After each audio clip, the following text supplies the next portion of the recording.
ओम नमस्ते जी। हम यहाँ भगवान के नामों में अनेक नाम है। यहाँ कुछ नामों के बारे में हम जानने की कोशिश करेंगे वेद मंत्रों के आधार पर। प्रभु के नाम वेद मंत्रों के आधार पर परमात्मा के विभिन्न नाम। ओम खम ब्रह्मा यजुर्वेद का है। ओम का मतलब होता है सबका रक्षक, ब्रह्म परमेश्वर जो आकाश के समान सर्वत्र व्यापक है।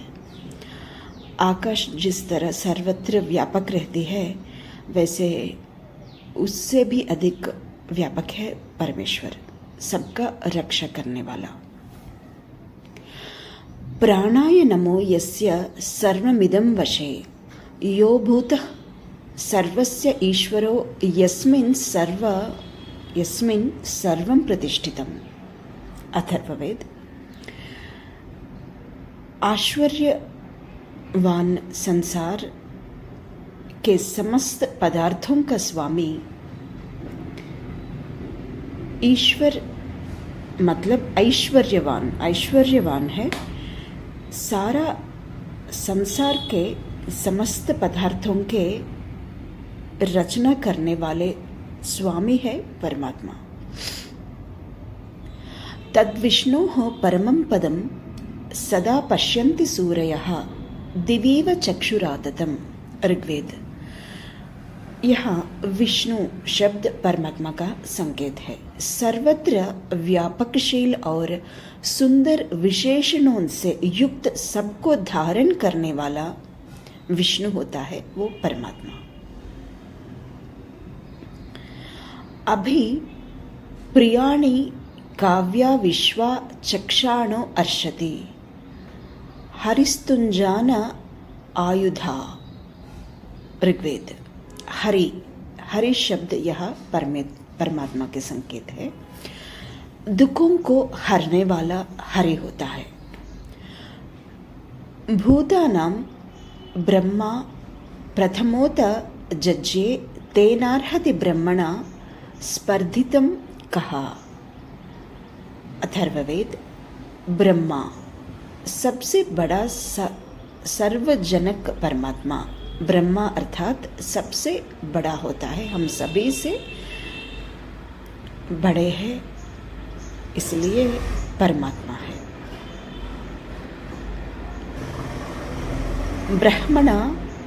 ब्रह्मणा तेजसा सह प्रति मुंचामि मे शिवम्।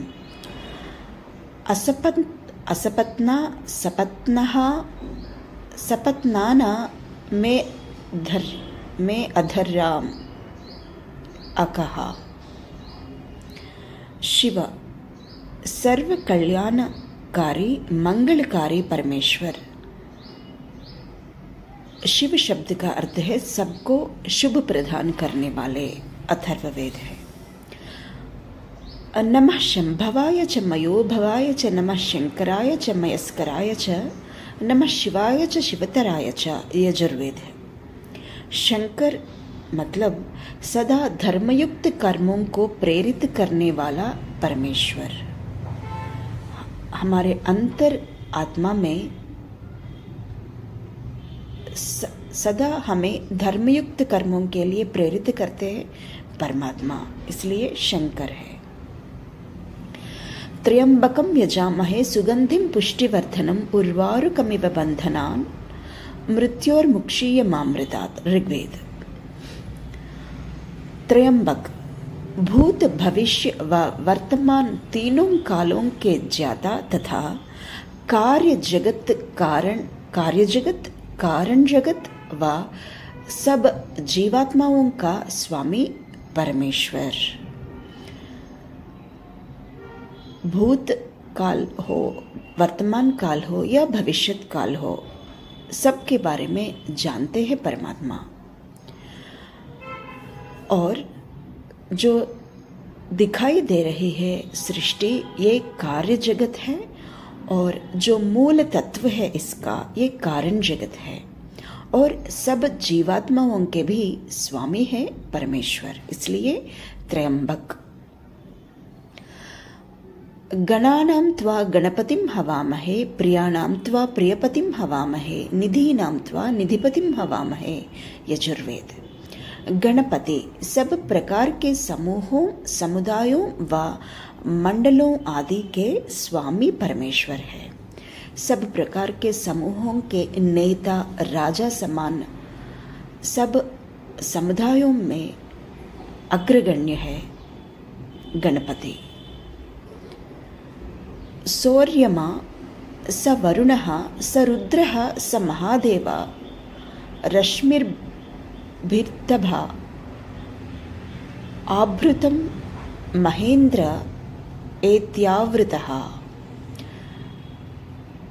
अर्यमा श्रेष्ठों का मान करने वाला परमपिता परमात्मा, श्रेष्ठों का मान करने वाला, अधिक ध्यान देता है श्रेष्ठों का, परमात्मा सहायता करता है श्रेष्ठों का। महादेव देवों का देव, महादानी परमात्मा।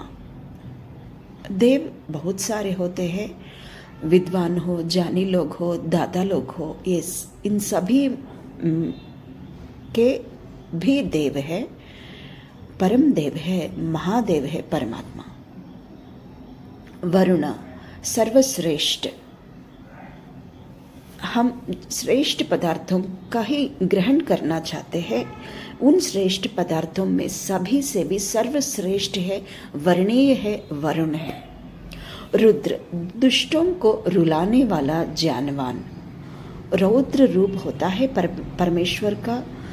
हम जो भी पाप कार्य करते हैं उसका दंड अवश्य देते हैं, ये इसलिए रुद्र है। महेंद्र सबसे बड़ा और सबसे महान ऐश्वर्यवान, सबसे अधिक ऐश्वर्यवान होते हैं परमात्मा, इसलिए महेंद्र।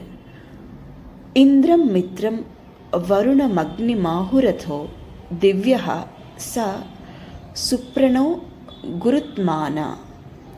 एकं सद्विप्रा बहुधा वदन्त्यग्नि यमं मातरिश्वानमाहुः। अथर्ववेद। इस मंत्र में भी ईश्वर के कई नाम आए हैं। इंद्र अत्यंत ऐश्वर्यशाली परमात्मा, मित्र सबका सहायक, सबको प्रीति करने वाला परमेश्वर। अग्नि ज्ञान स्वरूप, सर्वव्यापी, जानने योग्य चेतन परमात्मा। हम योग्य पदार्थ को ही जानना चाहते हैं, ऐसा जानने योग्य है परमात्मा, प्रकाश स्वरूप है परमात्मा, इसलिए अग्नि।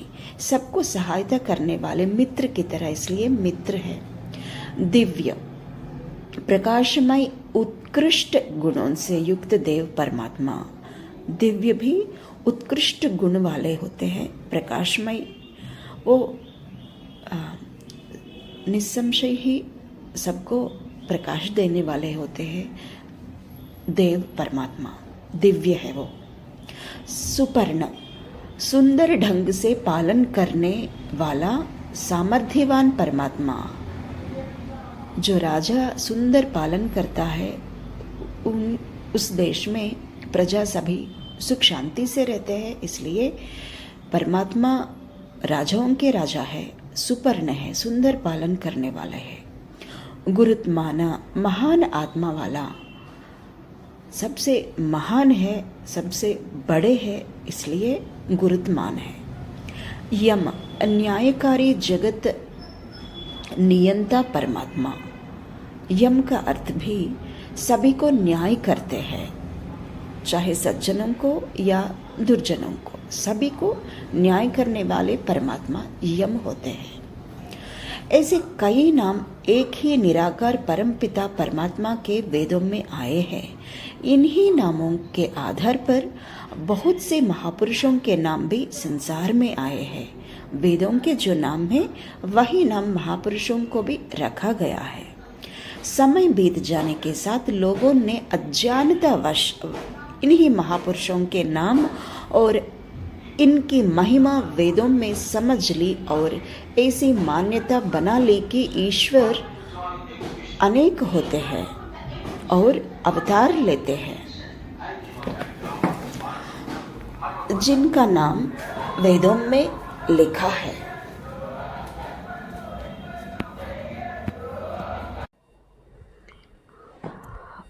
हम वेदों के नाम मनुष्यों में भी दिखते हैं हमें, और वेदों में ईश्वर प्रभु परमात्मा के गुण हम देखते हैं, और मनुष्यों को वही देव समझते हैं। इस आधार पर अवतारवाद आ गया है।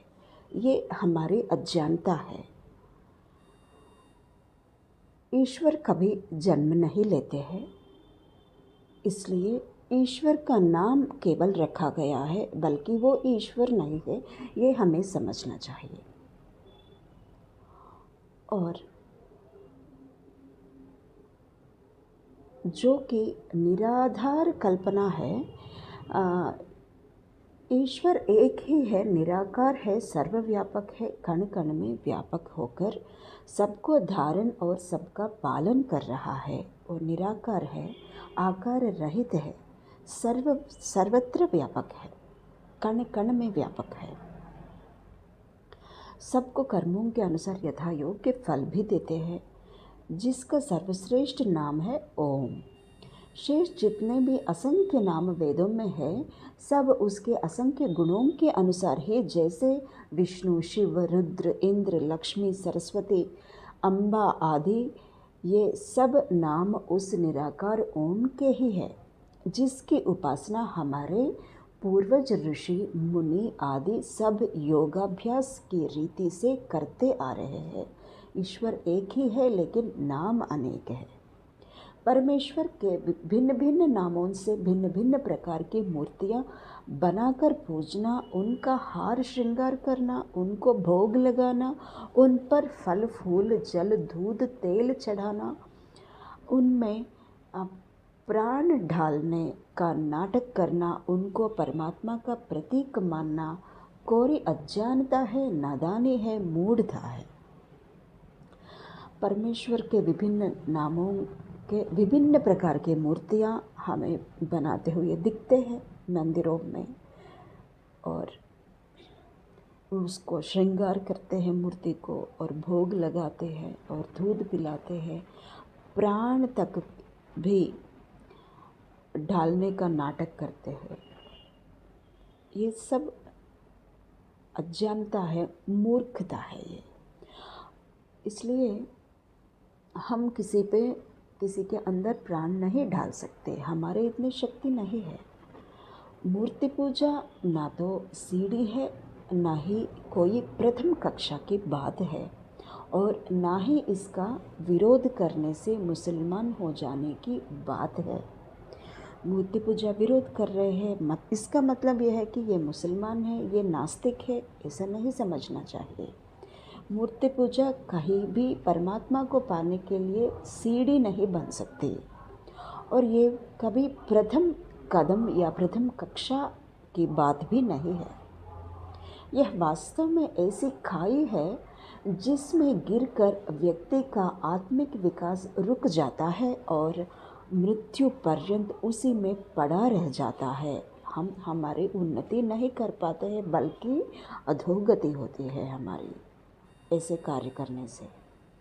यज्ञ योग परमात्मा के सर्वोत्तम ओम नाम का स्मरण और वेदानुकूल आचरण ही उस प्रियतम जग नियंता की भक्ति है। बहुमूल्य दुर्लभ मनुष्य जन्म को बेकार की बातों में नष्ट करना उचित नहीं है। ओम सच्चिदानंद परमेश्वराय नमो नमः। इसलिए हम किन को परमेश्वर मानना है और किन को नहीं मानना चाहिए, कौन से विधि विधान से प्रभु को हम प्राप्त कर सकते हैं, कौन से विधि विधान से नहीं प्राप्त कर सकते हैं, ये जान लेना हमारे लिए आवश्यक होता है। धन्यवाद। नमस्ते। ओम।